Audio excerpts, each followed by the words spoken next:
Welcome back to the Hall of Fame College Football Podcast. I'm your host, Jason Watkins, and if you love college football, you are definitely in the right place.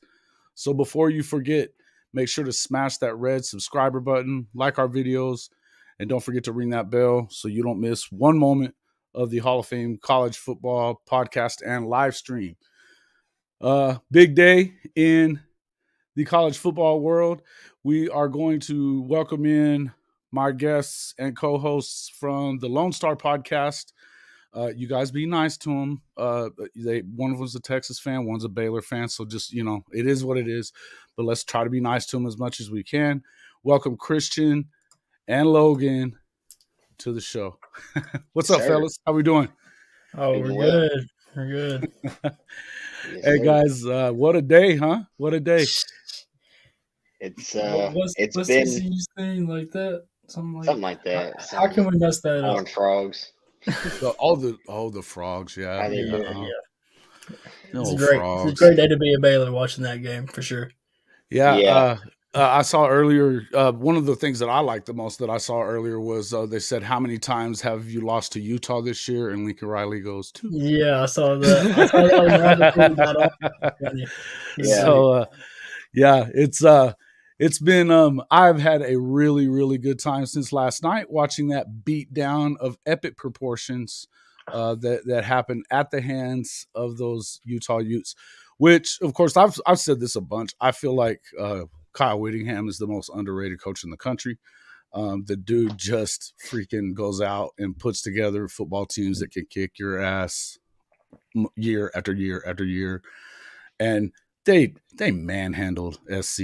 Flat out manhandled SC, so that was fun. That's always a good time whenever you see that. Dude, that fourth quarter was crazy. Dropping 23 like that. Is it the fourth? Yeah. And I mean, it was one long run after one long. I mean, interception returns and then long run by the tight end after. I mean, he just broke that freaking DB off like he was nothing. Yeah, I'm scared for week 2 next year for sure. They're an animal, man. That's the one thing about Utah is that he's been there since freaking since Urban left. They made him head coach after Urban left, and he's been there ever since. So I think that there was at one time there was some talk about him maybe getting the Georgia job after Mark Richt left or they fired him. Mm-hmm. And then when he didn't get it, then it kind of, he wasn't going anywhere else. I don't think he would at this point. But wow, what a deal. What a deal. Yeah. And some of these, hey, folks, everybody, welcome into the show too as well. I always want to welcome in our guests in the comment section. We much appreciate you guys. If you are not already subscriber to my show, be sure to hit that button. Also, go over to Lone Star _CFB and make sure that you subscribe to these guys' channel as well. They put out amazing content all week long. And they really, if you guys, any of you folks that are into TikTok stuff, you guys have some of the best TikToks. I love it. For college football stuff, it's hilarious. We're trying. Anytime that you start, kind of dragging a little bit of A&M through the mud, I enjoy it. I was telling Christian this morning that I told Christian this morning, he's like, man, it kind of sucks that we don't get to hear hump 'em eggs. Yeah, A&M is good content. We get a lot of people saying, A&M lives rent free. No, it's just good content. And if I can post a quick little 12-second video of them looking like fools and get 25,000 views, I'm going to do it over and over again. Why not? Why wouldn't you? I mean, I just told you guys I'm starting off the show, but I'm going to drag Lincoln a little bit because as we talked, that was one of the things that we were talking about a little bit. Cam Rising, I tell you what, and Lincoln kind of screwed him over. He was coming to Oklahoma, then he ended up at Texas, and they kind of did him dirty too. But you want to talk about a gamer, bro? That guy freaking shows up to play. Just toughness. I think that's that entire team. They are just toughness personified. I know he was talking some trash, but the reason he was talking some trash there, Weston, if you didn't know, and I've seen a couple of different things. I think they were trying to hide it, but this is the actual thing that happened.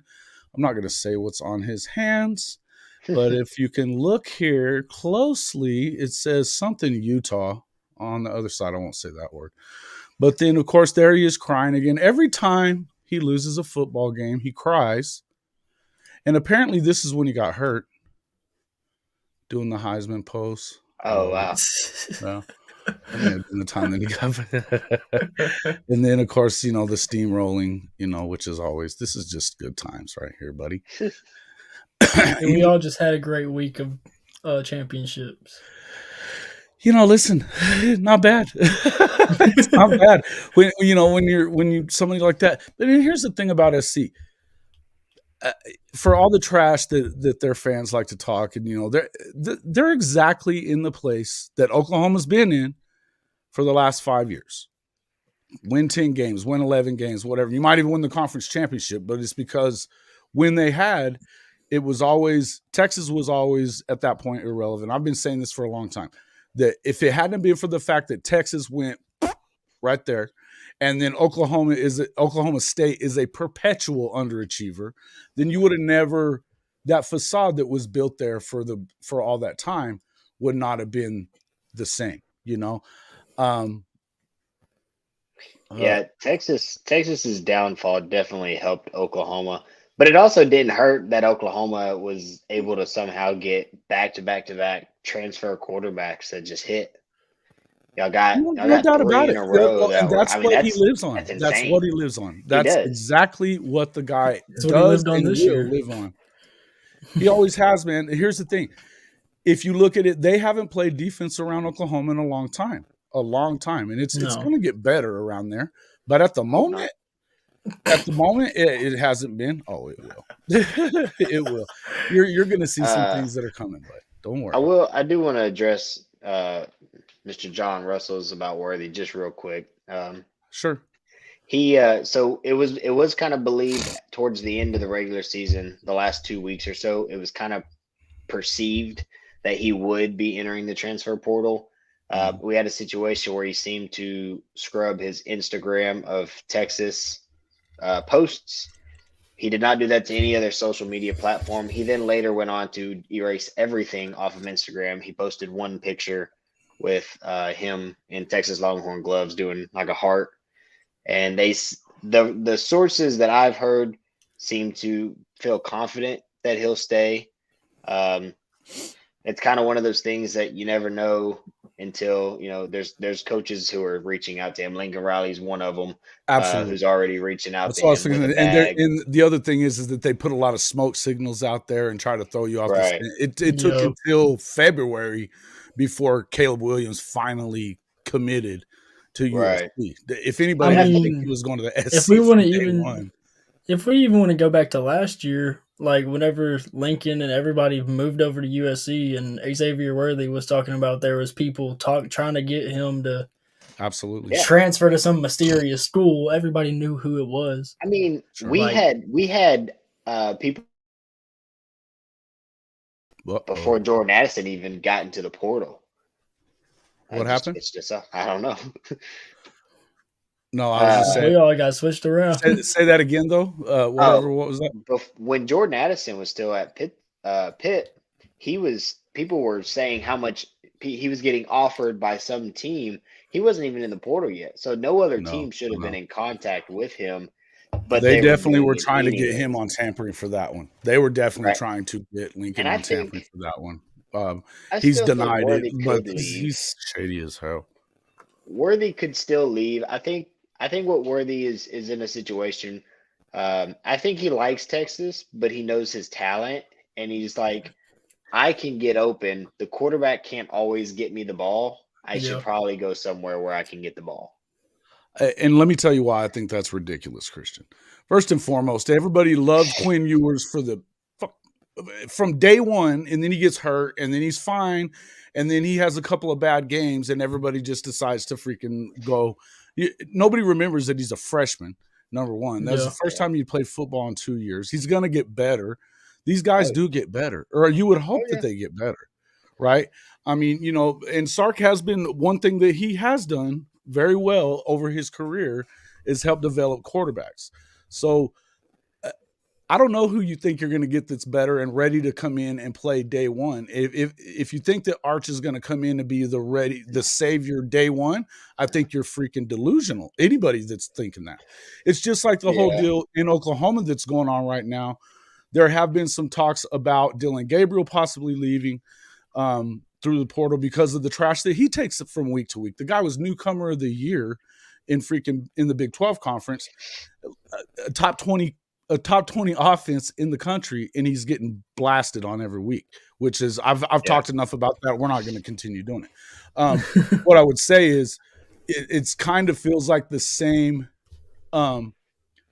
It kind of feels like the same type of deal goes on in Austin about Quinn, and I feel like the game that everybody really talks about the most, that Oklahoma State game.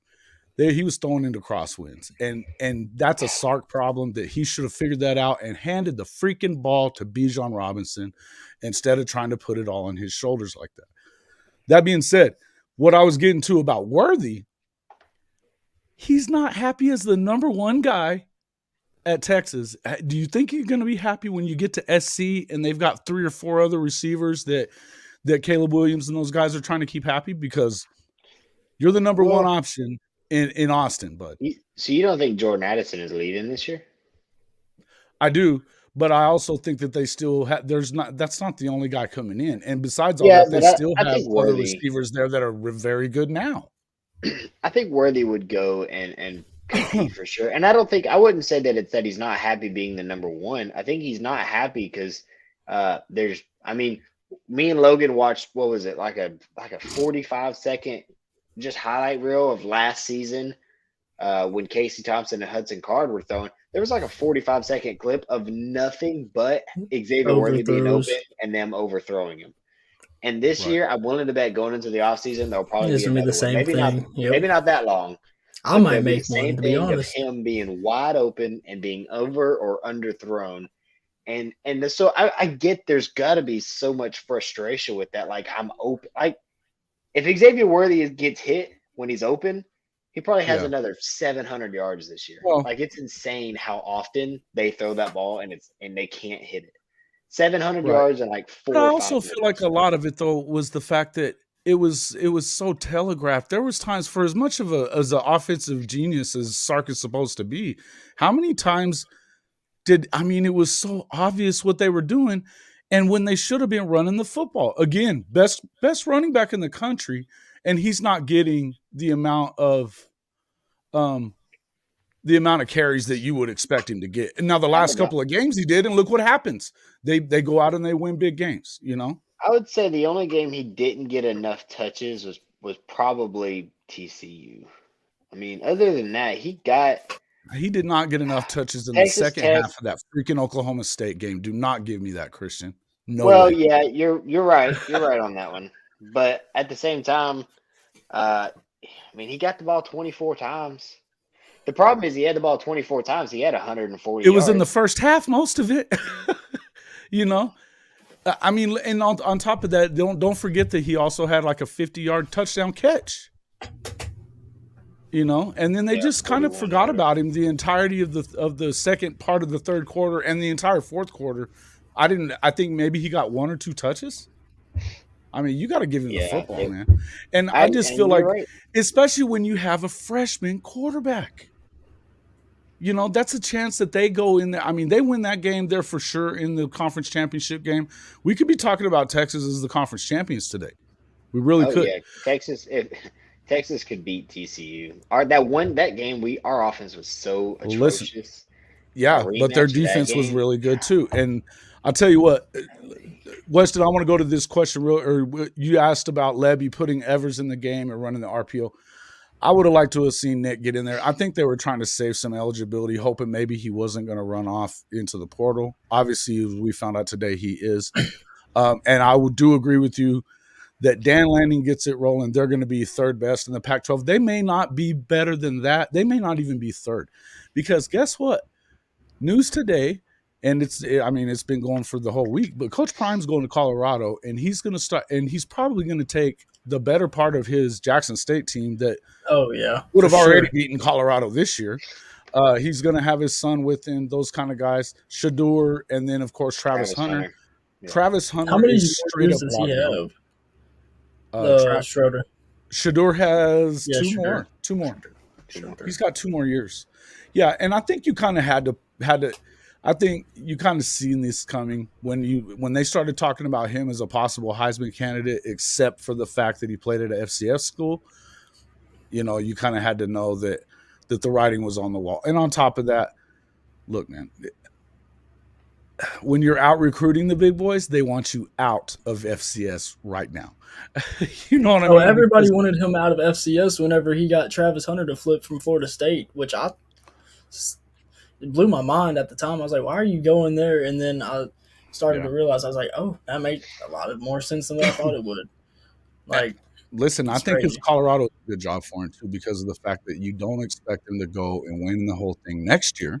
Sure. Or even probably the year after that. But by year 3, with him recruiting the way he will and getting some guys through the portal the way he will, they will definitely be, yes, Bryce, they will be in that top 25 right away.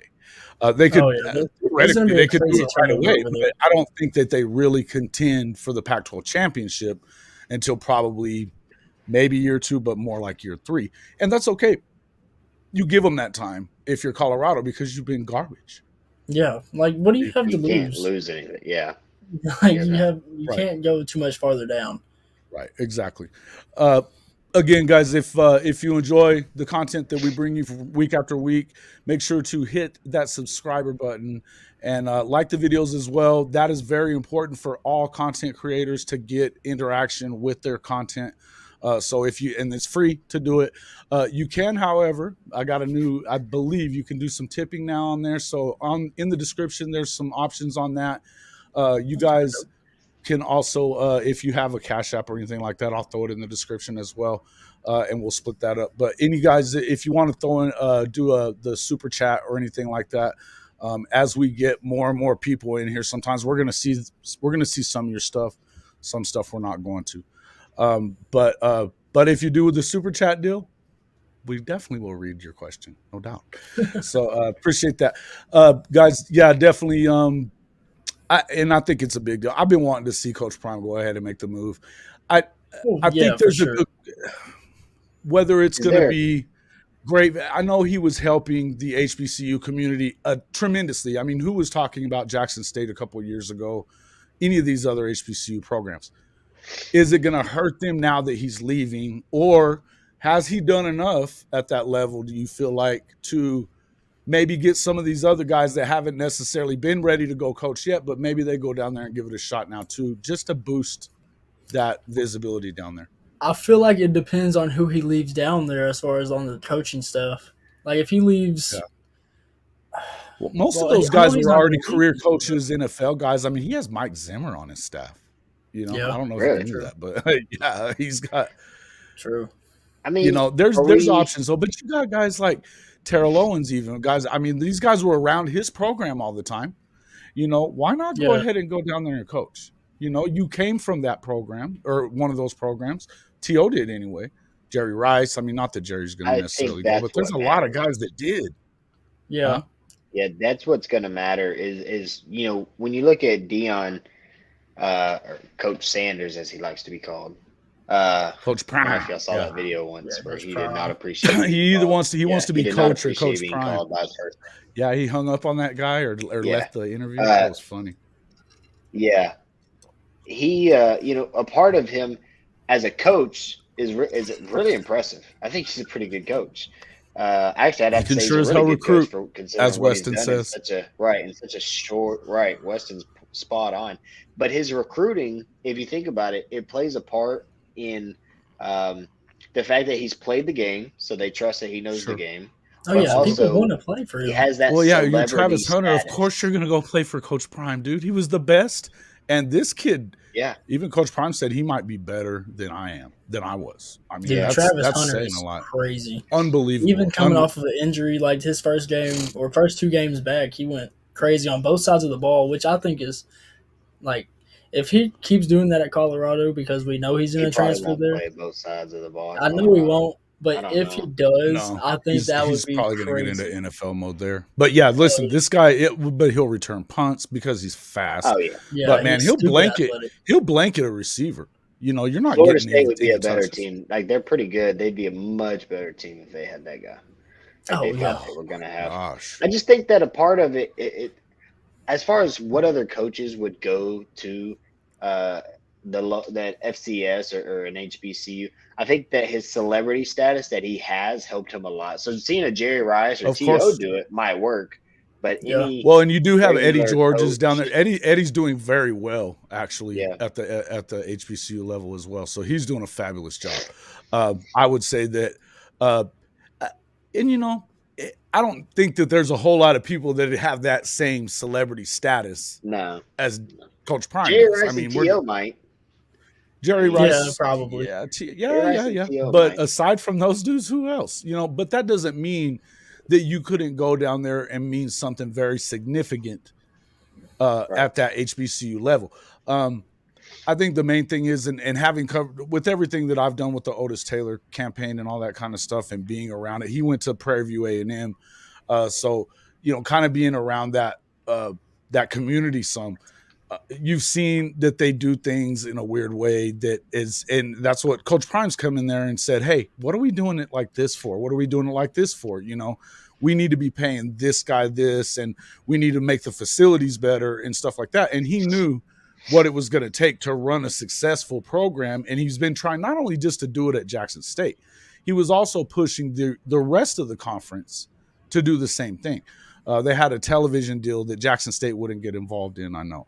Because it was stupid. It was ridiculous. They could do better on their own. So it was one of those things that you need somebody like that has that strong personality for sure. That way, I love that. Yeah, I think he broke it now. Didn't you see what I put up there, Weston, a minute ago? This was the injury time right here. He was hobbling pretty good too. Yeah, dude, hey, listen, that's because he had a freaking Utah Ute permanently implanted in his ass after the second quarter. The dude was getting his ass kicked all day, which was, listen, and I don't even hate on Caleb so much. It's aside from him, leaving the Sooner program. I'm not hating on Caleb. He's a kid, and I don't necessarily blame him for going with Lincoln. He went to Oklahoma because of Lincoln. I get it. The thing is that you are definitely going to be in a situation there where you have to carry the team. And this is why Lincoln allows himself, again, he looks great all season long because their offenses are good. What he hadn't had in a long time that he never had to deal with until Aranda showed up was having that defensive juggernaut mind guy like you have with Whittington. And then also, obviously, with Dan Lanning in Oregon. You're going to have to deal with these guys. He didn't have to deal with Lanning this year. Next year, he will.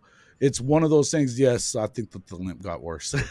I do agree. But I can tell you he was getting his ass kicked. You know that, Weston. If you were watching it, he was getting hit a lot. So I just want to throw up the Michigan-Purdue game just ended, and it was 43-22, in case anybody was wondering. Cool. So that's two undefeated teams. We'll just run through that scoreboard. Yep, they did. Yeah, it did. Yes, sir, they did. Yes, they did.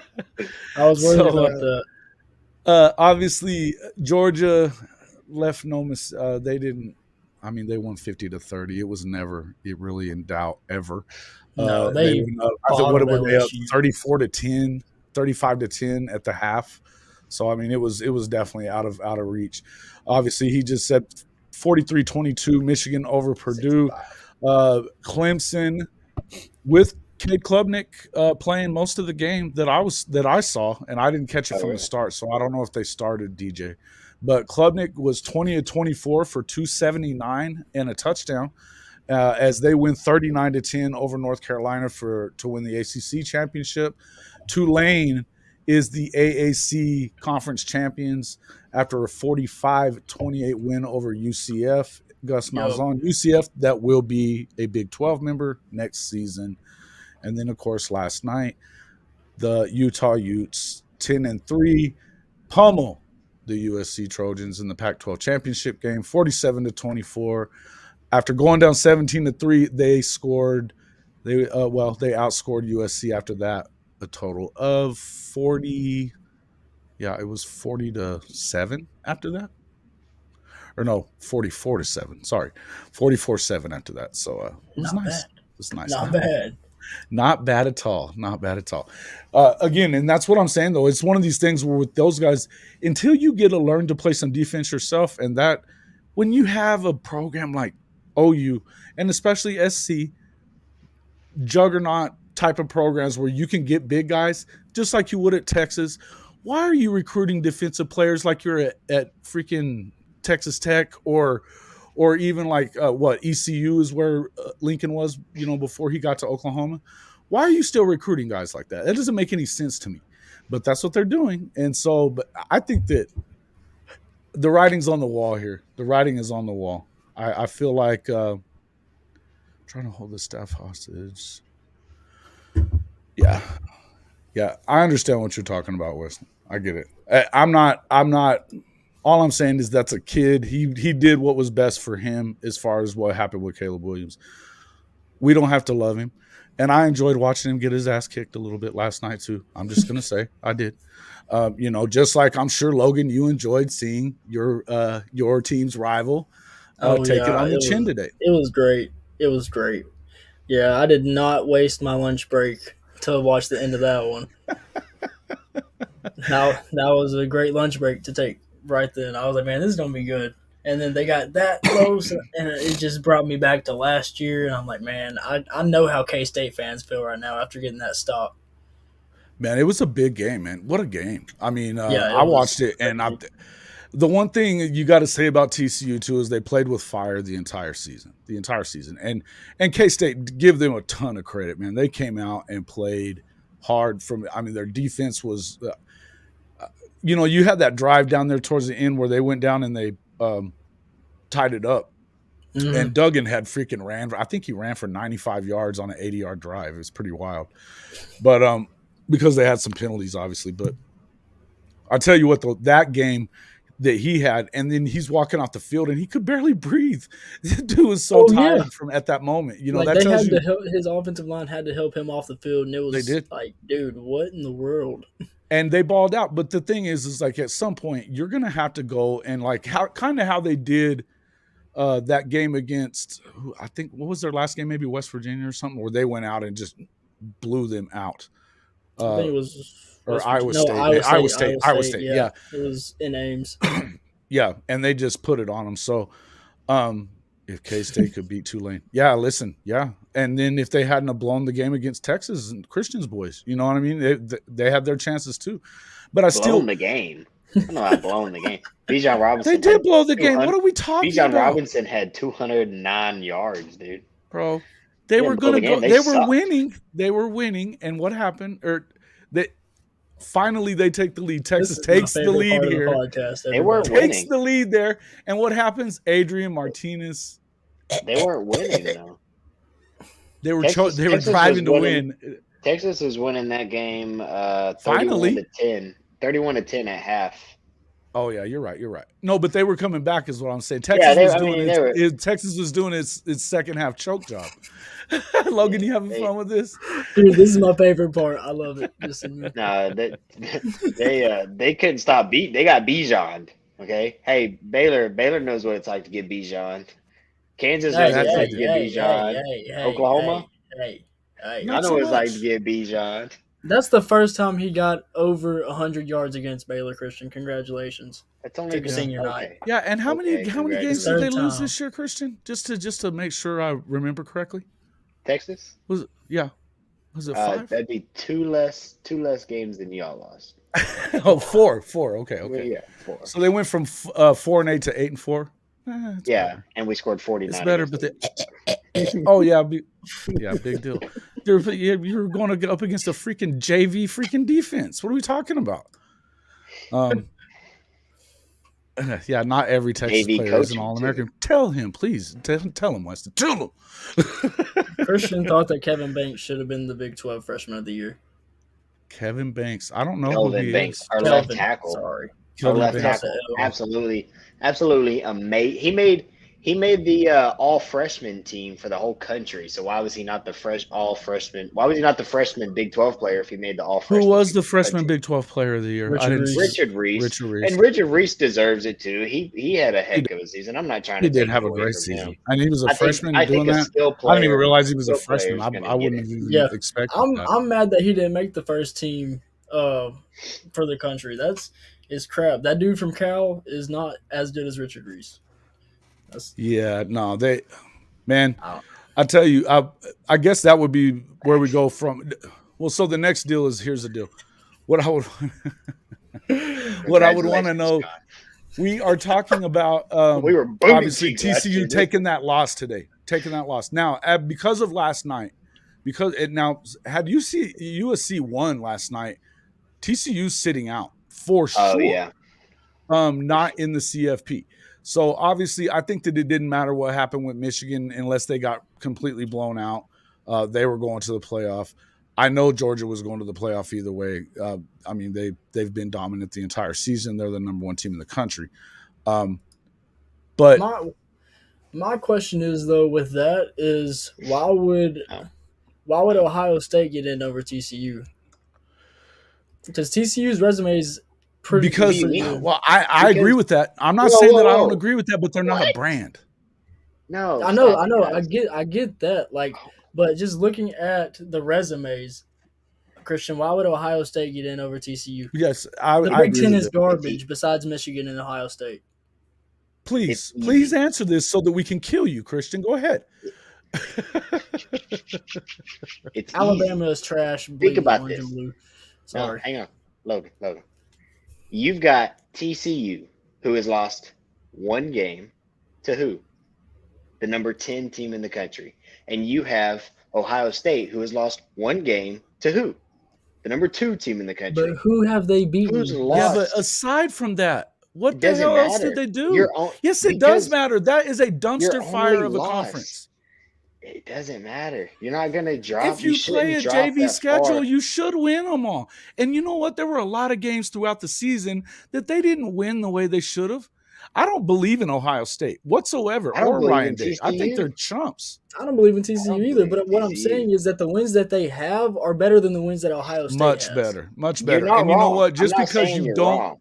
But because you're looking at it as a Big 12 guy who's always thought that TCU's trash doesn't make it so. They went and they won all their games until today. It doesn't have anything to do with. And they played better teams throughout the season than Ohio State did. They don't recruit the same as Ohio State, but they had one of the top recruiting classes in the Big 12. They had a good nucleus coming back. They've got an amazing quarterback. I don't understand what the problem is. I don't want to see Ohio State in there over them, but that would have happened. For sure, that's what would have happened. But what's bothering me is that the CFP committee is so brand driven. Why is Alabama? Of course it is. They're a bunch of freaking casuals. Why is Nick Saban coming on to the Michigan-Purdue broadcast talking over there, pleading their case whenever you lost to LSU and Tennessee? Tennessee, I don't even know if they're ranked at the moment. Now they are. Yes, they are. Yeah. All right. And to LSU, don't be silly. I'm sorry. We got to jump back to this real quick. Ohio State has 2 quality wins. Okay, and I'm gonna say it, and then you let me explain it first. We got Penn State at number 8 in the country, and we've got Notre Dame. Now, I say Notre Dame. Logan's eyes are about to. Whoa, Notre Dame's overrated. Notre Dame was terrible. That other quarterback came in and went 8-2. One of those losses was to Ohio State. When he came in, Notre Dame was actually pretty good. So to say that TCU should get in because they have better quality wins, I'm looking at it. I'm seeing 2 wins against the number 8 team. I don't see TCU hasn't beat us. They beat it. Was Notre Dame actually number 8 though? Until they weren't. They were not a top 10 team at any point. You really think that Penn State was a top 10 team? Do you really think Penn State's a top 10 team? Because I don't. I mean, I'm not the kind of – I can't – they're number 8. They're number Are 8. they number 8 right now, or were they when Again, they played? why? Because they play They're that currently number freaking 8. aside from those 3 And- football teams that you're just brought up, Ohio State, obviously Michigan, and freaking Penn State. Aside from those 3 teams, the rest of that league is trash. Notre Dame was number 15 before they lost to USC. I just want to point that out. They were because they number just 15 before they couldn't lost wait to USC. freaking be right about them. That's all that And one was. of Notre Dame's loss was to Clemson. So I mean, Notre Dame has 2 top 6 losses. And No, so Notre Dame beat Clemson. They beat the brakes off Clemson. They actually. did. So they killed Clemson, and they lost to USC, and then they lost to Ohio State. They lost to Ohio State. I see quality wins on there, and don't get me wrong, I think TCU will make it. But if the top 4 is Georgia, Michigan, it needs to be Georgia, Michigan, Ohio State, TCU. The strength of schedule is going to tell you TCU bleeding orange and blue. That's who it's going to tell you. I'm going to address some of this guy's comments here in a minute whenever we get past this. Go ahead. Okay, you're right. Alabama should be 8-4. They should have lost to TCU. Not TCU. Texas A&M. They should have lost to Texas. Why is Alabama playing A&M that close? And if Quinn Ewers is in that game against Alabama, Texas is mopping the floor. Why are they playing them that close? Because they had the backup quarterback in, Logan. That's why. I don't know. Even then, it's 5 stars against Haynes King or a true freshman. Wait. They had the number 1 recruiting class of all time at A&M last year. What are we talking about? About to lose them all. And look at what they just did to LSU. About to lose them all. Bleeding orange and blue. You're right. Notre Dame did and they lose lost to Marshall. Thank you. Yes. But like I said before, that was before Payne. What's his name? Drake Payne. That was before he stepped in as a starter. As a starter, Payne went 8-2. One of those losses being to the number 6 USC. That's what I'm saying. Yes. Is they are a better team than they were with that other quarterback who lost to Marshall. And so I think the recency bias of this season and how big of a deal it was that they lost to Marshall is being carried way too much at the end of the season. Oh, really, Jamie? You're a Big Ten fan coming in here to run your mouth? I don't think you want to do this, but go ahead. Come on with it. Let's Clown show, Big 12 fans talking about. Yeah, this guy's a clown. And Big 10 fans are insanity anyway. So go ahead and mess with this dude and see how we don't rip you apart. Watch. Yeah, the Big 12 got way and so more will everybody depth in there. Than the Big 12 definitely has more depth than the Big 10. I mean, your top 2 and our top 2 are both pretty good teams, if you ask me, but there's no depth in the Big 10. There's zero. It's a trash conference. Aside from those 3 teams, I don't think that. But Penn State has definitely not achieved what you want to see them do as at this point of Franklin's time in Happy Valley. They should be better than that. They really haven't competed with even the best teams. They haven't competed with the best teams in their conference, really. They had Ohio State at home, and I mean, they were up for a while, and then they got thumped at home, just the same way that Michigan went into the shoe and beat the brakes off of Ohio State, which I'm telling you, I just think that there's something legitimately wrong with the Buckeyes. You're going to see it in the playoff. I don't think that Ryan Day has it. I think that that's the biggest issue with them. They haven't recruited the same way on that side of the ball. I know that they did bring in a good defensive coordinator. They should be turning that thing around. But, man, it was very, very clear last weekend who was the best coach in that conference by a lot in that game. By a lot. So, but we kind of jumped off of what's obviously Ohio State's going to get in just because of the fact they got 1 loss. They're going to get in. Now, do they deserve it? I don't know. Alabama does not deserve to go over TCU just because of the fact that they have 2. Now, granted, I don't care about their wins or about their wins that they should have lost. I don't care about that stuff. Schedule. But what I would tell you is that their strength of schedule is great because it's a SEC schedule. But then they go and they play these trash schools also. So y'all don't take this is exactly what I was going to say. Quality of loss very well, right? Is that what What's that? y'all don't care about the quality of loss? It's just Not the as well. wins. The thing what and James I said see this in one of the I last see what comments. he's saying. He was talking about that the quality of loss is not supposed to play into it as much as a win does.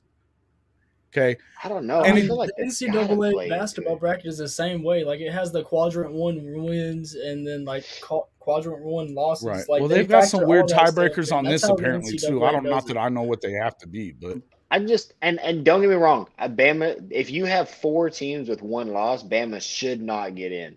But at the same time, if you take into consideration quality of losses, they lost to Tennessee, who at the time was number 6. I mean, with a great season going, and then they lost to LSU, which at the time listen, their losses. Like that's the thing. And then they blew it to A&M. They lost by a total of freaking 3 Georgia. points to those 2 teams. You do realize that, right?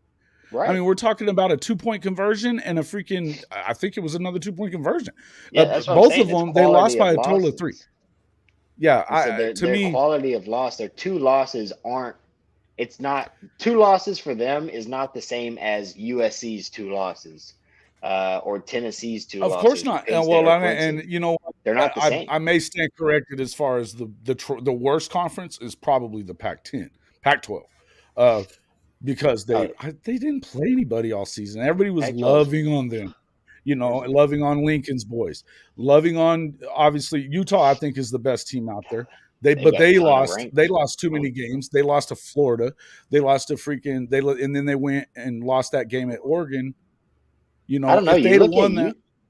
Look at the Pac-12. I mean, 11-2, 10-2, 9-3, 10-3, 9-3, 9-3. I mean, there's some depth. I'm not saying that they're all like elite or nothing, but there definitely is some depth in that conference. Yeah, but what depth are we talking about? Because with USC, well, okay, UCLA, the depth you're talking about, okay, that's fine. But it's because out of conference they played nobody. The 2 teams that played anybody got beat. They got beat out of conference. Lincoln and them almost lost to Rice. I don't know how much they played Rice. They did, and they struggled with them until the end, the very end. As Josh whenever we used to schedule Rice, UCLA almost got beat by Alabama State at home. Alabama State almost went in and beat UCLA at home too. So these guys, these teams, and then even like UW, they go down, they get beat by Arizona. They get beat by Arizona State. I mean, their games that they lost, they had good wins over Oregon. I think they beat UCLA also. Or no, UCLA beat them, but they had a couple of good wins in there over the other, quote, top teams. But they freaking lost to the worst teams in the Pac-12. So I think it's also I think that it was a matter of you don't see them playing anybody outside of that to do anything that's that great. I just felt like they weren't as good as a lot of people want to give them credit for because they want to save the Pac-12. I feel like it's a little bit difficult. It's definitely deeper than the Big always look at other schools because, like, for Texas, Oklahoma, and Baylor, we can look at those schools, and whenever they lose a game, we can when they lose a game that they shouldn't have lost, we have our excuses on hand. You know, not that we're necessarily excusing the loss, but like, oh well, it's because of this. And so we're looking at these other teams, and you're saying, oh well, they lost to so and so. And you may have watched the game. I didn't watch the game. I don't know exactly how it went down, but I'm sure there's a storyline behind how those games went down where it's like, okay, like Texas losing to Tech. We had no business losing to Tech. I know that. As a Texas fan, Oklahoma, but it happens. As a Texas fan, I can say, well, what do I know about it? I know it was in Lubbock. It was a night game. Texas Tech considers us to be their rivals. And it was a daytime game, bro. What are you talking about? I don't think you guys played a day game. Yeah. Was it? I remember them storming the field and all that crap. I don't remember. I'm not going to say nothing on that. I don't remember. I know that we lost to West Virginia. I can tell you everything bad that happened with Baylor this year was offensive play calling, Blake Shapen folding under any kind of pressure, literally folding without even getting touched, and our defense is terribly young and no complimentary football. That's what happened with Baylor. No doubt about that. And I think that your quarterback's trash too. I think that you know who I think what they ought to do? They ought to freaking immediately go and get the guy from Texas. Immediately. Oh, I think that'd be Hudson Card. That's a pretty good fit. Hudson Card should be a Baylor Bear right now. I don't want y'all to do that. I think it's a good idea. I bet you don't. I bet you don't. I think Hudson Card is talented. I don't want y'all to do that. I want him to go to a whole other conference. He's talented. I bet you don't. ACC. And quite honestly, I'd like to probably see him leave the conference as well, being an Oklahoma guy. But what the world, help us out, guys. But I'm telling you now, though, if I'm Baylor, I make sure that he comes to Baylor. Yeah, I mean, I don't know what we're going to do. We're down to one scholarship quarterback as far as the ball game at the moment because Kyron Drones is out. We have Luke Anthony, which is a grad transfer from LA Tech, which I don't know how much he did over there. I didn't look into him too hard. Yeah. And then we have Blake. So I'm not very confident in a bowl game unless we play against. Now, not to say that Blake can't get better. This is really his first year of starting, and he had some bad games, but he also had some good ones. I wouldn't go too crazy there. All right, but let's finish our conversation about the CFP so we can move forward from that. In the end, what's your name here? Puano 8B. Okay. Yeah, we'll just call you HB. All right. Thanks for coming to the show. We appreciate we appreciate all you guys coming in. Brandon, you're new here. Also Bleeding Orange and Blue. Appreciate you guys coming to the show. Make sure you hit that subscriber button and like the video. But listen, I really feel like in the end, you have to – the system is definitely flawed. I am glad for all the craziness of it, and I'm not sure that it's going to actually help college football. But what I'll say is the 12-team playoff is going to be considerably better than this because if we're having to like split hairs on who's going to get in and who's not on the 4, it's just the same way that it was before that with the stupid BCS that they had, 1 and 2, which was trash, I want to see some of the, you want to see it get played out on the field. If you're not, because nobody can tell you whether or not Ohio State's really good enough to win the national title unless they get in this tournament. And had it not been for Lincoln doing the little last night, then they wouldn't have gotten their opportunity to let us know that. Right. Wait, what did you do, Jason?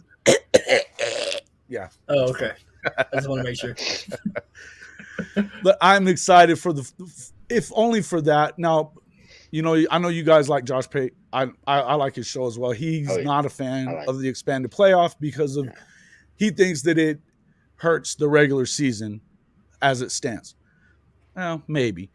But also, I feel like it's going to be better for the fact that because a lot of times when you have these round robin schedules like what the Big 12 does, and even to some extent, with the SEC being as tough as it is, it's a tough schedule to get through, right? Yeah.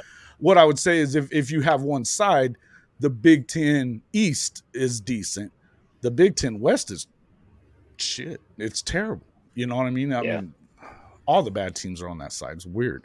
But anyway, because like Purdue being that other team, yes, the conference championships. Oh, absolutely. You know why they'll matter, John? Is because the top four conference champions are guaranteed to go have a bye. So Kansas State would have a bye after today. Yeah.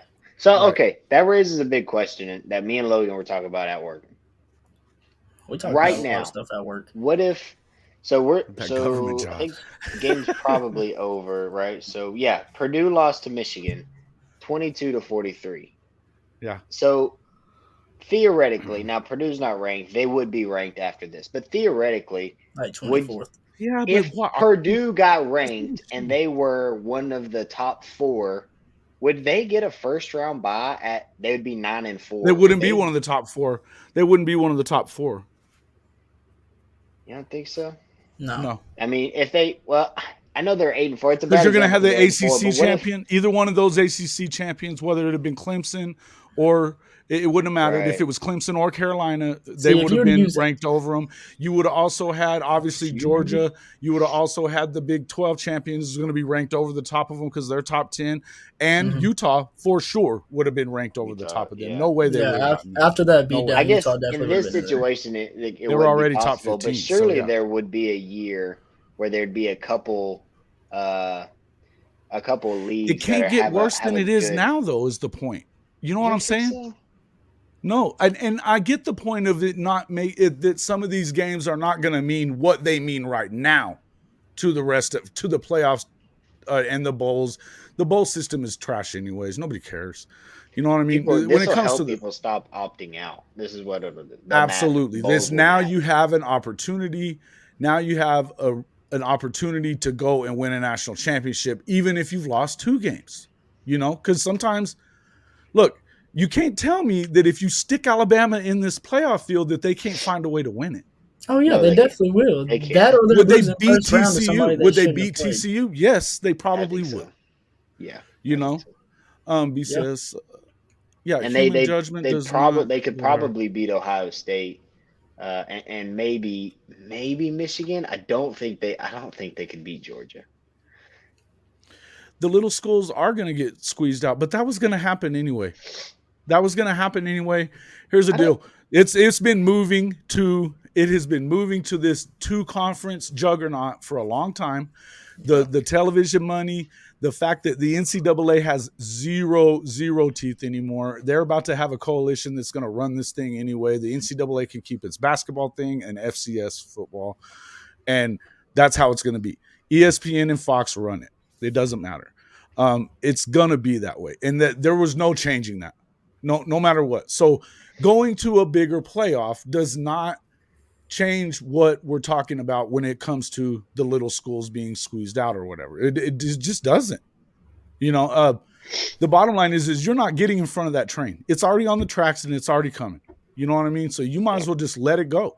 But the fact of the matter is like today, I mean, do I feel like TCU gets in? I think they may. Because I think it'll be a huge uproar if not. And Alabama won't get as pissy if they don't get in as what you will have the rest of the country if TCU doesn't get in. That doesn't mean I don't believe that TCU would get their ass kicked if they played Alabama. But 2 years from now, we don't have to worry about that crap. It's going to happen, which, by the way, almost didn't because of the stupid Rose Bowl, which I love the Rose Bowl. But why are you getting in the way of progress? That's what I was telling Christians. Like, I don't know why they wouldn't. I feel like that would just bring them more money because people will actually watch the game. Oh, they were hung up on some stupid shit. It was so dumb, man. That's just the Pac-12 people for you. It is. That's Pac-12 it really is. and Big Ten, correct? Yeah, definitely the Pac-12. I mean, they could have – first off, they could have erased the Big 12 when Oklahoma and Texas decided. They could have went ahead and got OSU and Baylor. No, and probably, they didn't want us because they don't like religious schools. They don't. But that doesn't mean that they couldn't have dealt with it. It's the whole same reason that they could have gotten BYU all these years and they wouldn't do it because of their being a religious school. But that's the dumbest thing to me because that would have brought them so much more money whenever they're playing against Utah and Colorado and it's that.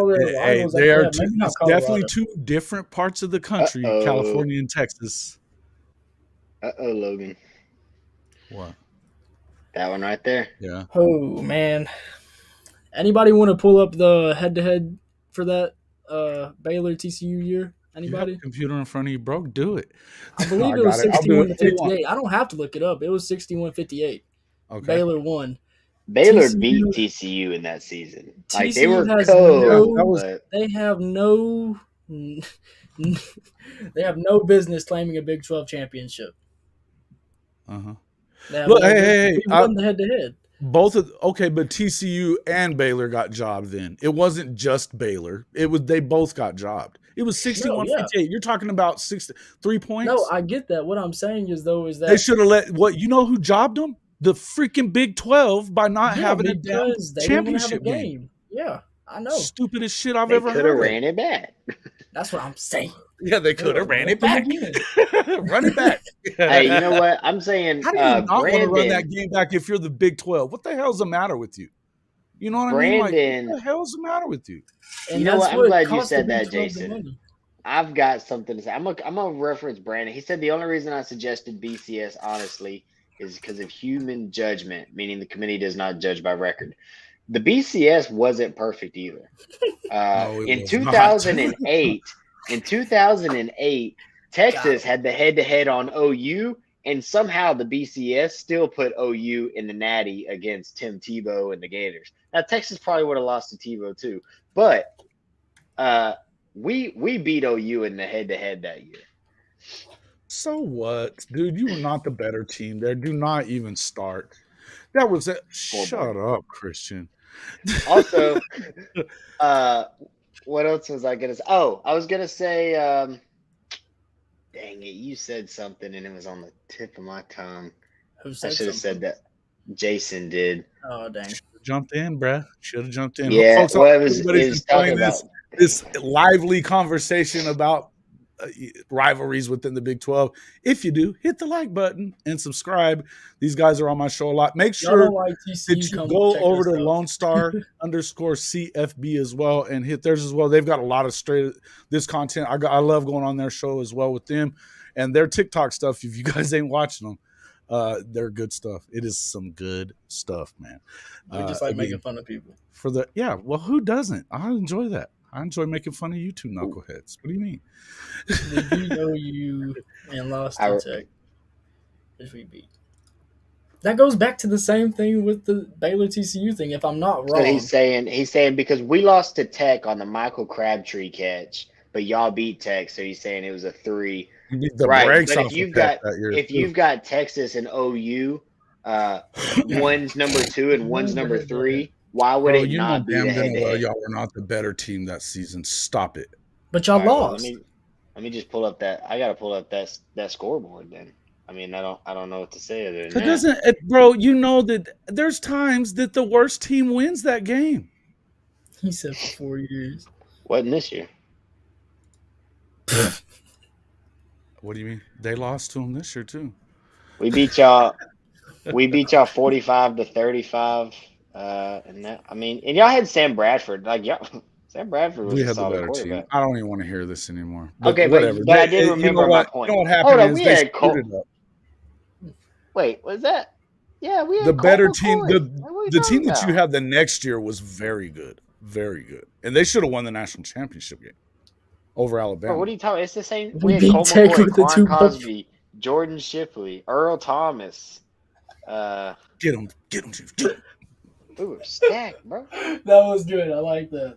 I will say one thing I remembered for what Tech was in the top 10 that year all year, man. They were good. They were a good team. And we lost on what? Michael Crabtree, a solid. I'm aware. Receiver. I'm aware. I saw the game. Receiver. Yeah. Was not a bad. That when we're talking about quality losses, that's what I'm talking about. Mind you, though, y'all's quality loss was us.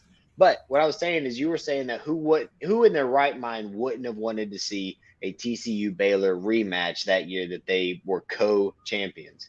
Exactly. There's no two ways around that. That's the whole the fact that knucklehead freaking, what was the name of that freaking guy before the new commissioner?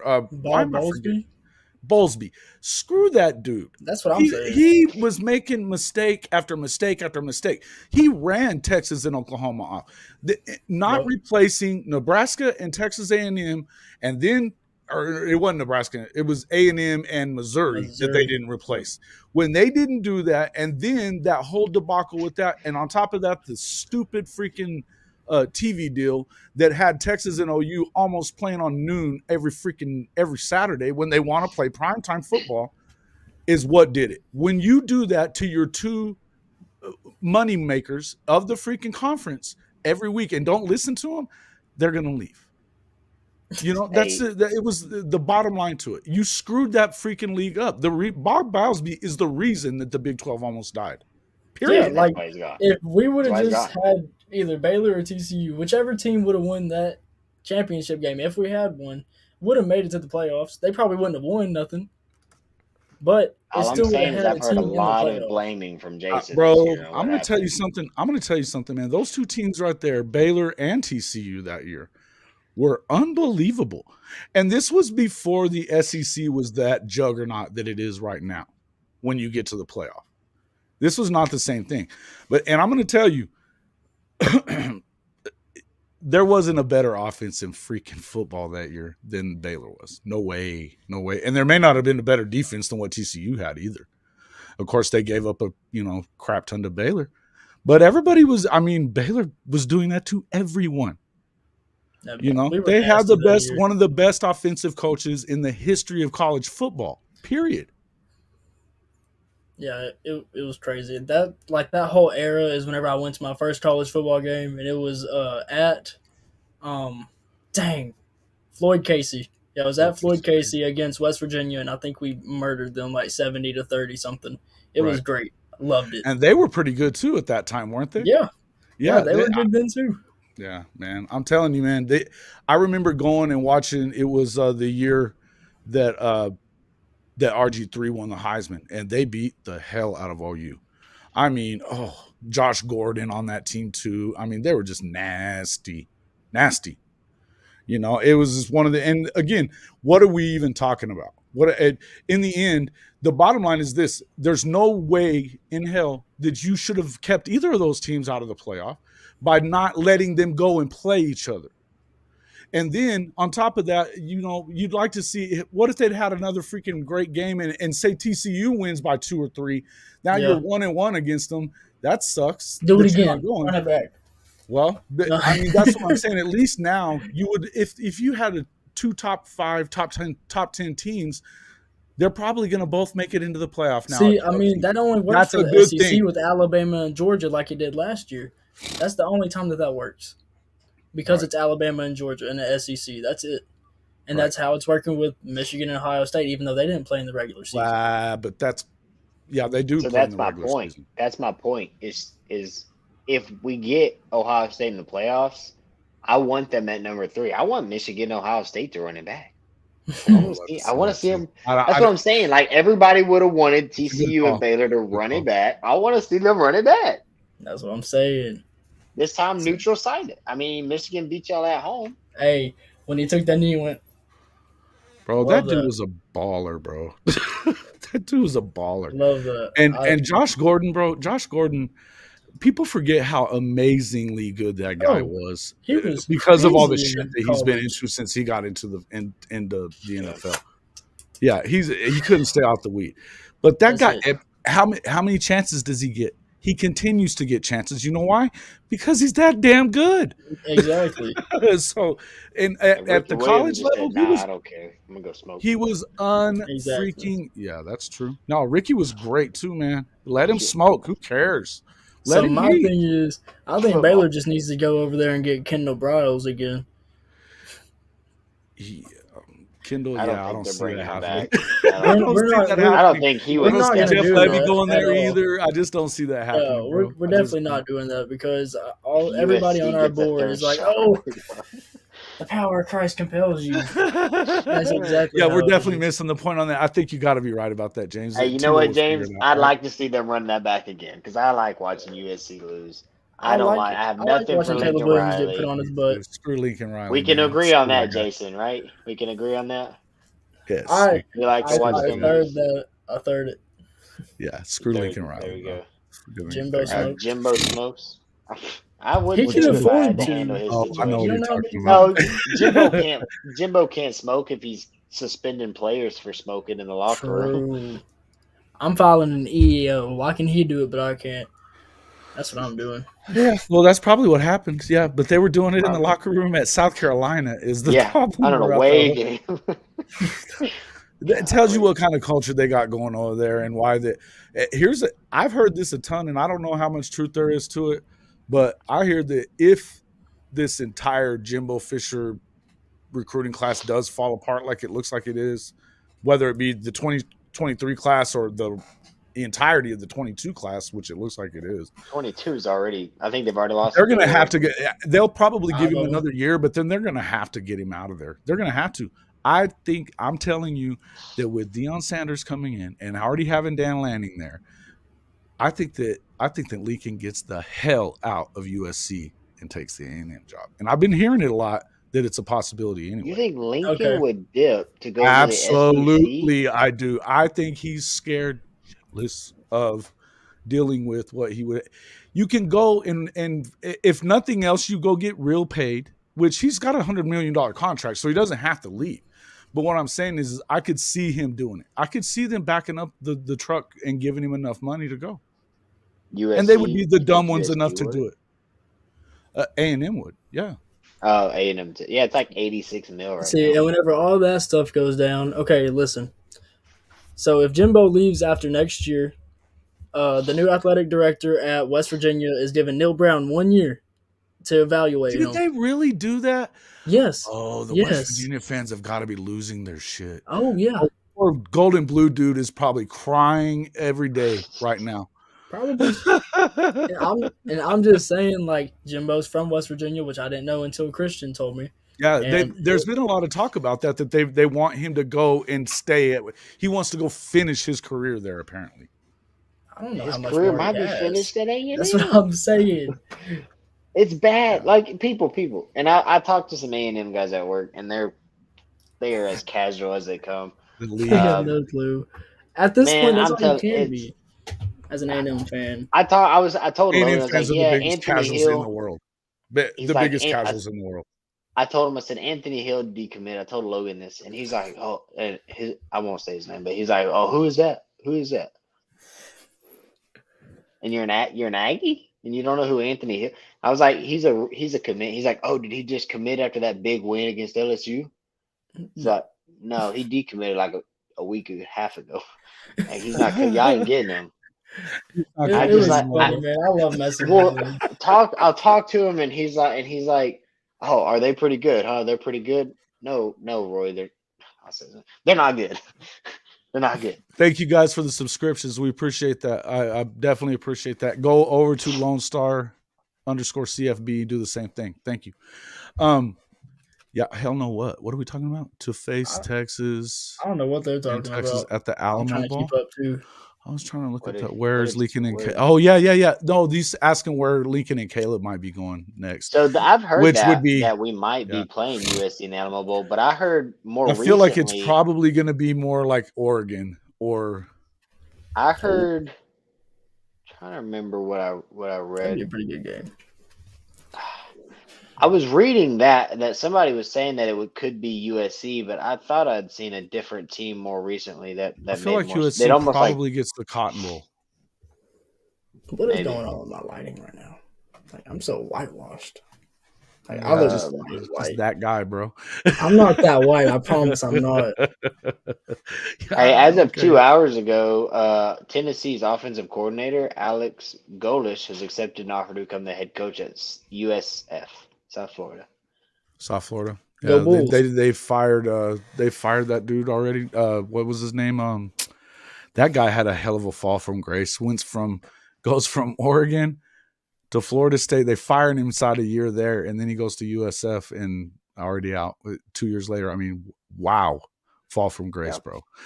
Fall from grace. That's like almost Charlie Strong fall. That's pretty bad. Yeah, poor Charlie, man. Whitest as the driven snow, Matt. As the driven snow. Yes. As the driven snow. I'm a mailman. I can't be white like that. I'm a mailman in the state of Texas. Bro, come on, man. You must either throw a ton of sunscreen on, or you got that big bucket hat or whatever. Is that what you do? You got to take care of your skin there, Logan? No. He got a bucket hat. His head's too big. For the bucket hat? Put you on blast like that, man. You didn't have to do him like that. That was pretty dirty, bro. It's messed up. All right, I'm going to go ahead and head out. Y'all have a good night. Don't leave, bro. Come on. Oh, here we go. Logan's so bright, he's blending with the paint on the wall. That a boy. James, I'm trying to figure out my lighting, bro. Dang. Put him on blast, James. Put him on blast, James. You made me just lose my freaking earphones because of that when I was laughing so hard. That was awesome. Dang, I'm really trying to find who we play. That's the bad part. I've seen some reports that said we could play Florida State. I saw one that said possibly Notre Dame, and there was another school that I can't seem to recall. That don't look no better. That's head. the bad part. Oh, Utah. I think I saw that we might end up playing Utah. Yeah. That would be the Rose Bowl. They're in the Rose Bowl for sure. Oh, then we're probably not playing Utah. No, you're not playing Utah. We're going to the Alamo Bowl. We ain't going to no Rose Bowl. I want to play the best team that we can play. I want the highest ranked best team that we can play. That's what I want. It would be good if they played Utah. I think that's the best team. I'd love that. I would love but that. So is Oregon. We'd lose, I think that Oregon beat Utah, so I would think that Oregon is probably going to be. I think that's who Texas gets. I don't think it's going to be Oregon. I wouldn't mind playing Oregon. End of the day, OSU and TCU are in. I know OSU's in. I'm not positive about TCU. If we get up tomorrow and Alabama ends up in it, would you be that surprised, Diamond Boy? Yeah, because I wouldn't be. I wouldn't be surprised just because of how I know the committee can do it. But oh my gosh, 2 losses. I mean, how they've done it in the past. I don't want TCU in the playoffs. I'll tell you that, but they should be. Look, they definitely should be. They definitely should be. But would you be surprised? Would you be surprised? Would you be surprised if they just? I would. I'd be surprised. I would not, dude. Because look at even Saban is out there campaigning today to get in. Well, yeah, of course. I mean, as soon as they lost, what does he do? He goes on TV. If he gets in, I bet if he gets in, I'd put money that they'll win the first game and they'll make it to the Natty against Georgia. Oh yeah, they beat them before. No, they get their ass kicked. They're going to get beat by Georgia. But if anybody's going to beat Georgia, who would it be? The coach that knows how to beat them. Bleeding Orange, you're spot on. It's 2 losses. Both on their quality loss. We understand that. That doesn't make it. That doesn't mean they need to be in, though. Are you saying that they should be in bleeding orange and blue? Is that what you're saying, or are you saying no? Over a 1-loss TCU. Huh? TCU's in 1 loss to a top 10 team at a neutral site. But okay, Matt. I agree with you, Matt. I agree with you, Matt. But I'm telling be ranked higher than TCU, Matt. And I need to know your answer. Come on, Matt. Who is it? What did you? Let me see what this guy's saying. On font, but it's brother BKL Contreras, a sports entertainment guy. Keep it up. Thanks, guys. Appreciate it, brother. Lost by 3 points. Bama loses 2 close losses. Should have for losses. So, Matt, you're saying no. USC shouldn't be ranked above TCU, but you're saying that TCU has 1 loss to a top 10 team. Ohio State only has 1 loss to. Did I say USC? I meant Ohio State. I meant Ohio State. Okay. Go ahead. All right, go ahead. I think you were saying Ohio State, but it doesn't matter. But go ahead. Continue. No, what are you saying? I said Ohio State. Yeah, so no, it's not SC. Matt. Forget about SC. Forget about SC. That's not who we're talking about. Bad. You know we're all in here bashing SC, bro. Don't worry about that. SC sucks. It's either going to be. We know Ohio State's in. Ryan Day was over there. He's probably sent. He probably sent a limo to freaking. You would put Bama in and Ohio State out. You can't do that, dude. Ohio State's only losses to the number 2 team in the country, and it was by a lot. Don't get me wrong. Ohio State should and be at home. Matt, I agree with you, Matt. I did say and at home. And they did lose at home, and they lost by a lot. But we're not talking SC. 2. We're not talking SC. They're out. They are out. So, they let the door hit them. Definitely, Ohio State's got to be. Ohio State's got to be right. But if Ohio State is 3, you get the rematch of them in Michigan. Hey, I'm fine with that. I don't care. I'm fine with that. But I'm talking to some of my friends are like, nobody in the world. Nobody wants to see that game again. Who the hell said that? What's the matter? That's the only Big Ten game I want to watch. Some people who act like Big Ten game I want to watch. They talk like casuals, but they watch so much college football. I don't understand how they don't understand. What did I miss? I was zoned up for a second. They wouldn't want to watch Michigan. Let me tell you something. It's Ohio a TCU fan, an Aggie, and a Michigan fan. That's our group chat. TCU, Aggie, and Michigan. It's okay. I think Bama beats Ohio State, and I think that Bama beats TCU also, bro. I'm going to tell you that. I think Bama, but that doesn't mean they belong in there. They might beat them. No, listen. I think Ohio State. I don't think they'll beat the brakes off of Bama. I think that they will expose how undisciplined their secondary is. I've been telling Christian this all year. Their secondary is very, very undisciplined because they're either getting burnt. Yeah, Alabama's. They're either getting burnt or they're getting PIs or defensive holdings. Right, but what they do have that nobody else has, and that it's the same thing that Michigan had is they got those guys down on the freaking front line that will be in CJ Stroud's mouth the entire game. But I mean, he's not. It doesn't matter how good your secondary is if you can't get the ball off without getting beat the hell. That's exactly what happened in the Michigan game too. The Michigan is built like an SEC juggernaut right now. That's it, because their offense isn't great. I mean, I was really happy with the way Harbaugh kind of went out there and threw the ball. I mean, went up top, because they've got some good receivers, but they really hadn't done that all year. He out freaking classed Ryan Day last weekend. Straight up outclassed him. Anyway, all I'm saying is I feel like here's the deal. Do I think that Alabama's a great Alabama team? No way. Do I think that? But you would say, and I know that you hate TCU, so this is easy. Would Alabama beat TCU? Are you asking me or Logan? Logan. Oh yeah, Alabama's beating TCU. Okay, all right. So there is a freaking argument to put Alabama in this freaking game. I don't know if I'm that confident TCU that they have beat one of the oldest offensive lines in the Big 12. Like, they have some of the oldest players in the Big 12. Like, they're very experienced. That's why they're good. And I believe they need to be in, not Bama. Don't get me wrong. I'm just playing devil's advocate here. But I feel like I do believe that Bama beats either Ohio State or TCU. Well, hey, talking about that, that's why they're good. How bad do we think TCU is going to be next year when they lose? They're going to be terrible.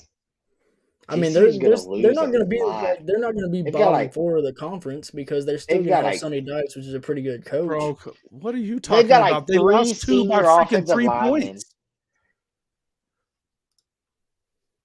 Go ahead. Go ahead. Continue. I was just TCU's going to lose like 3 offensive linemen. They're going to lose Duggan. They're going to lose Quentin Johnston. I mean, their offense next year is probably. I mean, if Chandler Morris has to take over, I would. Well, here's the thing, though. You're right. They will. They have Lincoln's brother, and they do very well. They were I think the number 3 portal class in the Big 12. They were top 10 in the country. Well, but they had a good nucleus coming back also. TCU will fall in the next 3 years, no matter what, because if they keep up this production. Sonny Dykes will be coaching at a major FBS school. Well, and already Garrett Riley's getting looked, I think, everywhere. Right, yeah. I think that Garrett Riley's it's either they're going to suck. It's the same thing as what Dave Aranda would be in that situation had he have not been garbage this year. If Dave Aranda went 12-2 again this year, out of the Nebraska job. I think he 100%. Did. I think he may have coached himself right out of the Nebraska job. He and Dave Aranda was on that situation where might be a good thing for Baylor, bro. Is it though? If this season is what it could be with him, is that a good thing for Baylor? I would have rather Dave. I would have rather Dave Dip and Matt Rule. Dave Aranda is not the one calling the plays, which is our main problem. We already got rid of our defensive coordinator.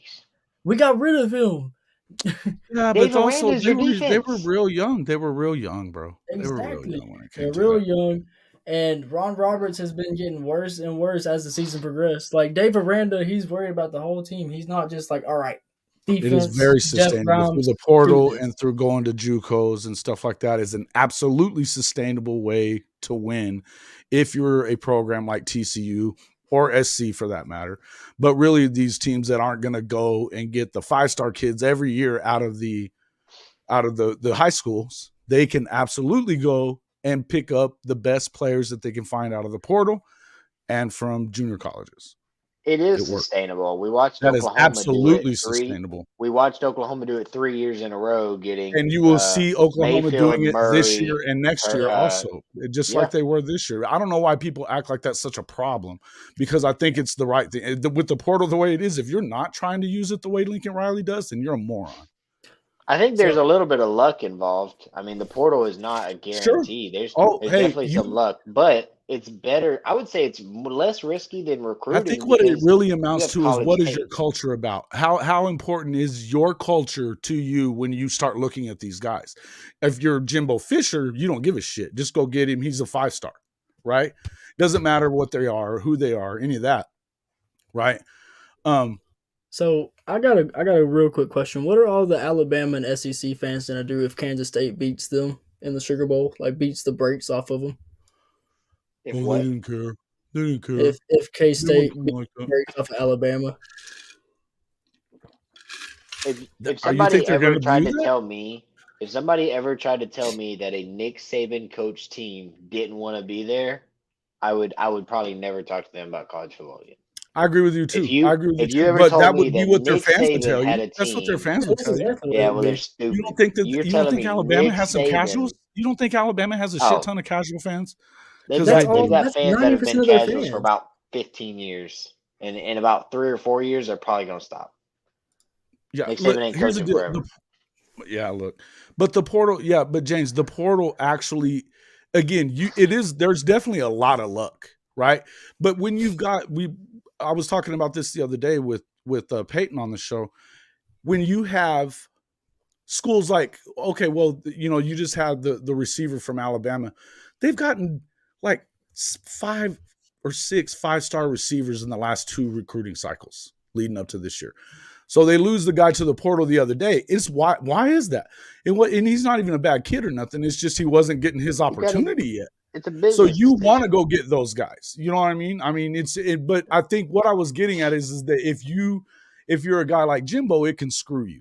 Definitely, because you don't know what you're getting and you don't care. You're just going to bring them in. They can play. Let's try it out.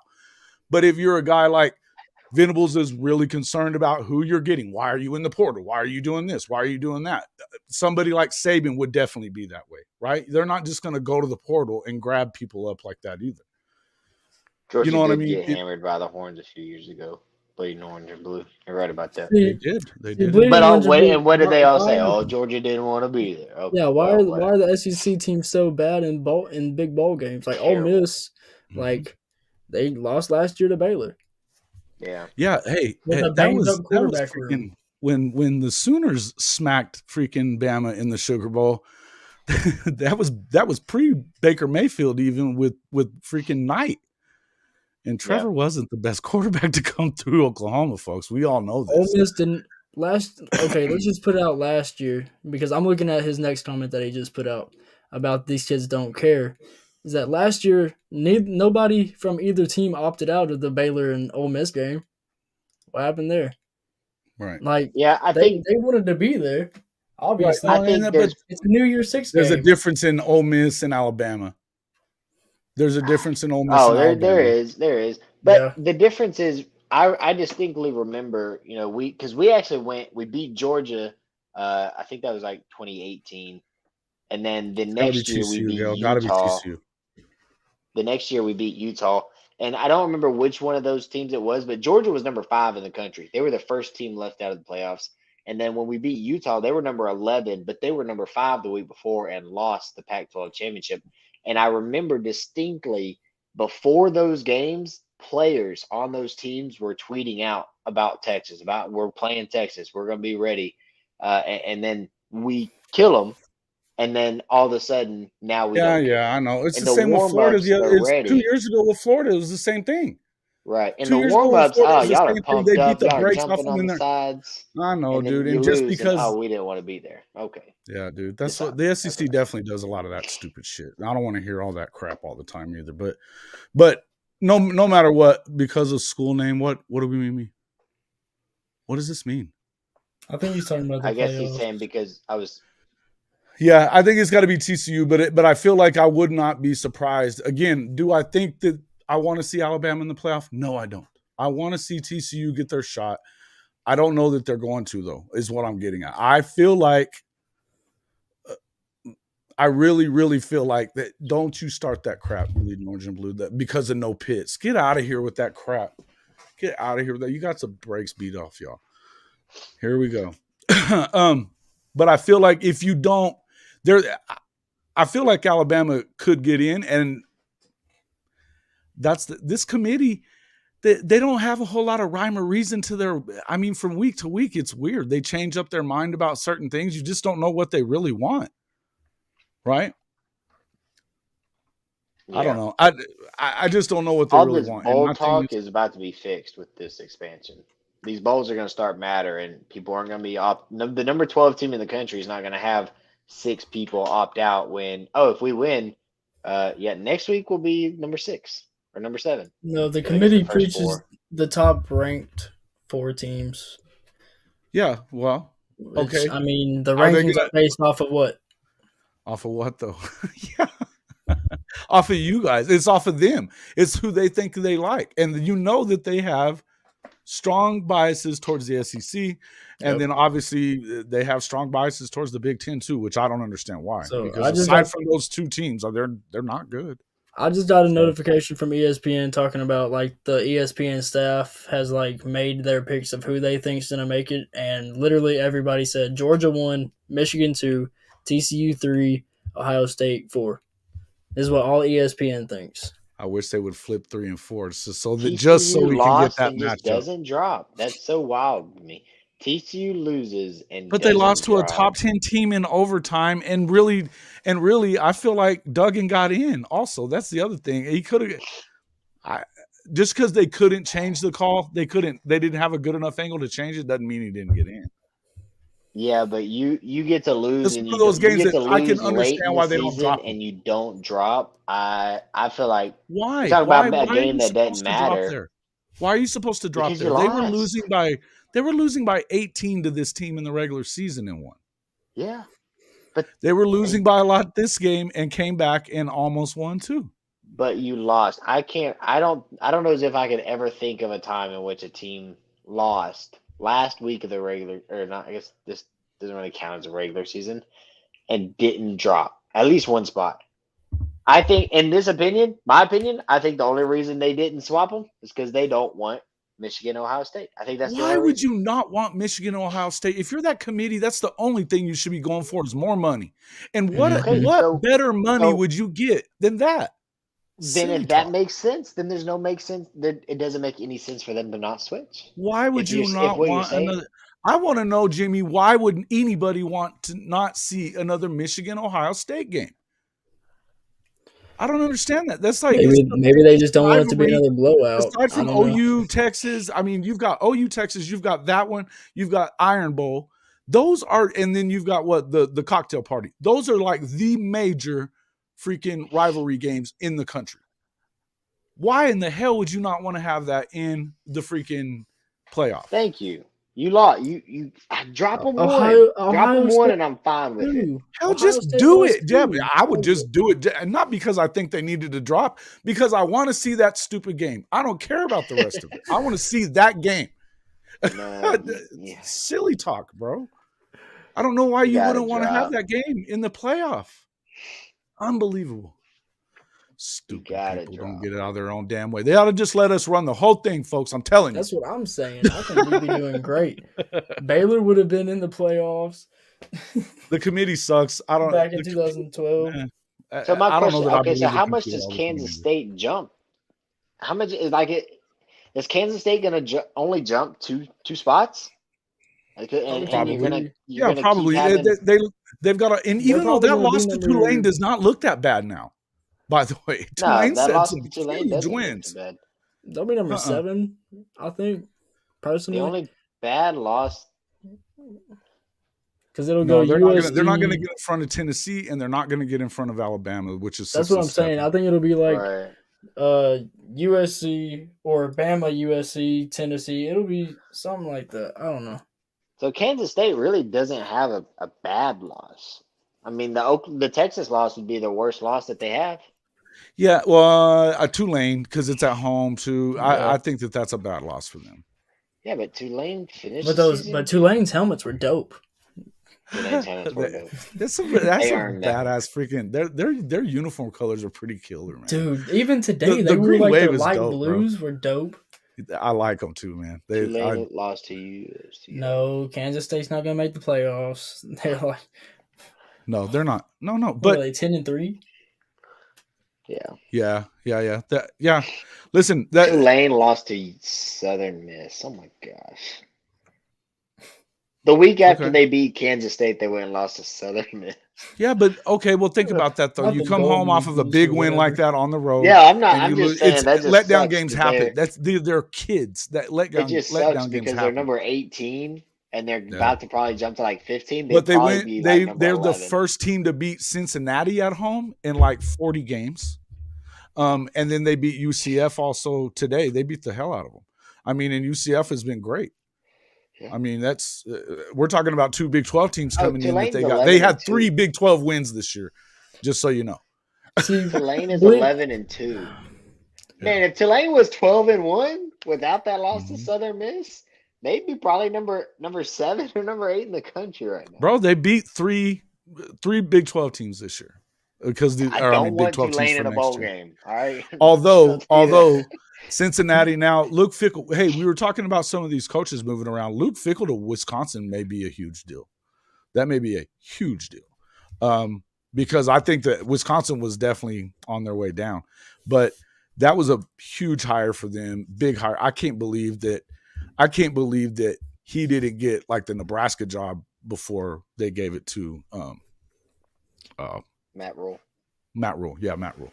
I'm not the biggest Matt Rule guy. I don't hate Matt Rule, but I don't think that he's better than Luke at all. I think he was good for Baylor, and so I wouldn't be surprised if he's able to do some good things over at Nebraska. I think they should be better. I think that they should. He's a builder. He's a builder guy. That's one of those dudes he's going to be.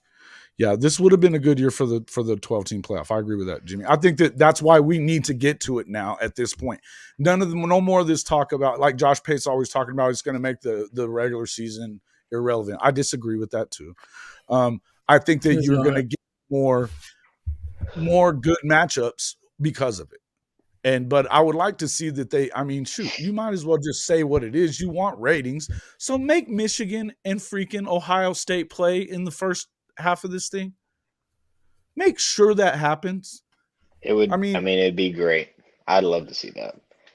I get why a Michigan fan doesn't want to see that. I get why they don't, because they're of course still not. No, they don't want to play. We've only won twice in the last 10 years or whatever. 15. I get that they don't. I think it's more like 15 years. Yeah. So yeah. But the way you beat them, I don't think it'd be that hard to run the ball again. I think it'd be all right. But to be honest with you, I'm about to have to hop off here, man. We've been on here for a while, actually. So let's. It's been about an hour and a half. Yeah. The problem, my computer hadn't died. Yeah, listen, guys. I'm fixing to jump off anyway as well. But folks, make sure that you go over to Lone Star _CFB. It's at Lone Star _CFB on YouTube, of course. You can also find these guys. I think I accidentally jumped off of our showing our names. Well, no, it should be there. Oh, it's because of the banner there. Or not the banner, but the comment. There we go. Make sure that you find them there on Twitter as well, and then make sure that you find them on TikTok. Their videos there are super cool, man. They're lots of fun. And if you like to like just mess with A&M guys, the cult and all that stuff. Oh, trust me, it's definitely great. Go to that as well. So we appreciate that. Guys, thanks a lot for coming on. I had a good time tonight. I only have a little left. Anything else y'all want to really kind of get off your chest before we get out of here? This is the end of the regular season. I know we're going to do some more stuff together as we get through it, but I'm excited I have one last thing. Oh, dang. My one last thing. Oh, that's a flag. Hold on. My one last thing is that we didn't really we discussed Jimbo. We didn't really discuss, just real quick, Jimbo fired. Oh yeah, let's do that for a second. Coordinator, Big Gig'em. Well, you listen here, Jimbo. Yeah, he fired the offensive coordinator, but like Jimbo, you called the plays all season. You just got that was hilarious. That was hilarious. I didn't even know the guy. I didn't even know they had an offensive coordinator. I didn't either. Yeah. That's what I was about to say. You know who Texas's offensive coordinator is? Our offensive coordinator is our offensive line coach, Kyle Flood.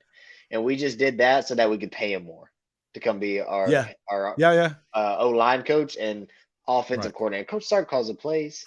Right. If our offense is bad, that's the he's thing not is, fire if you call the plays, your OC doesn't really matter. You know what I mean? No. I don't necessarily believe that. Sometimes the game planning wise and stuff, some of that stuff, it could matter. But you didn't know. It's not with a guy like Jimbo. He's so weird. Who's going to win the Heisman before you guys go for sure? Okay, so who's all the favorites? I know it's either Caleb Williams or Duggan, and Duggan could have won it today. Duggan earns it. Duggan earns it easier than Caleb Williams does, in my opinion. Duggan has shown resiliency, throwing that pick in the end zone. I agree with that. Yeah, but I don't think that Caleb Williams lost in the game last night. I think that freaking their team is not anything without him. I think that he's the best player in the country without a doubt. I say we give it to Caleb Richard Williams. Reese, to be honest. Yes, I think it's Caleb Williams. You're insane, bro. I think Duggan should get it. I wouldn't say that interception mattered. Wait, I think you're not losing Craig the Heisman. Squirrel Williams. I don't necessarily have a problem with Duggan so much, but I think that Caleb Williams wins it based upon like last week they were going to give it to him on that one. I think I wouldn't be surprised to see Duggan win it, but I got to be honest with you. I think that the best player in the country, if it's me, the best player in the country is Caleb Williams, and there's not really anybody close. If we, and I don't necessarily like the guy. State, Bijan would be winning it. That's all I got. Listen, if I think that they screwed Bijan, I think that your coach screwed him out of the freaking Heisman Trophy. Duggan because he doesn't paint his nails. Dang. I think you're talking because he could have had more carries, and you're not wrong. Yes. He could have had some more carries, but yes, 8-4, you're not going to win that. You're not. The days of not, Ricky Williams being 5 if he'd have gotten 2,000 yards, he gets it. Deontay Foreman had over 2,000 yards in his. Deontay Foreman had 2,000 yards in the season. He only played like 10 or 11. I think he missed a whole game. He only played 11 games and went over 2,000 and wasn't even invited. He wasn't even invited. We were 5-7. Charlie Strong. Yeah. 2,000 yards in 11 games. In 11 games. That's insanity. Deontay Foreman was a monster. Well, that's like they didn't give it to freaking Adrian Peterson because he was a freshman and they weren't doing that then. Yeah, that was ridiculous. Ridiculous. And I loved his performance. I agree. You saw it in that game. He was hurt. That dude was hurting, and he went out and gave it all he had. And Duggan's also just a really cool story, with his heart condition. I really like. Hey man, yeah, he had a heart condition. He's gone through a lot of crap this year. I would not have a problem with Max Duggan winning that thing. I think that Caleb Williams could win it next year. So that being said, who's the best player in the country? And that's what this trophy is supposed to be for. It's supposed to be for the best player in the country. I think it's Caleb Williams. I'm Bijan isn't too far behind that, but I think it's Caleb Williams. He does more for his team. But maybe only because he gets more opportunity to do more. But that being said, he does more for his team. So Barry Sanders not winning it, 1986. There's a lot of times that it's happened that it should have been not the way. How does Peyton Manning not win a freaking Heisman Trophy? You know what I mean? How does Christian McCaffrey break all those records of Barry Sanders in that season and not win it over Derrick Henry? Insanity. Yeah. So RG3 is just that guy. That's all I got to say. RG3 was really good. RG3 was good. He would have been. Folks, appreciate you guys coming onto the show. We will see you on the next time around. Make sure that you hit the like button on your way out. I only see one like. I know we don't always see them. If you hadn't hit the like button, please do that. That helps a lot. Lone Star _ CFB.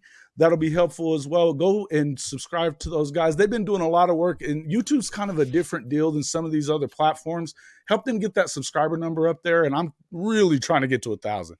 Help me out, guys. We really, really want to get there. So we will talk to you guys on the next one. We're going to do some stuff on recruiting here in the next couple of weeks, so I'll be announcing it.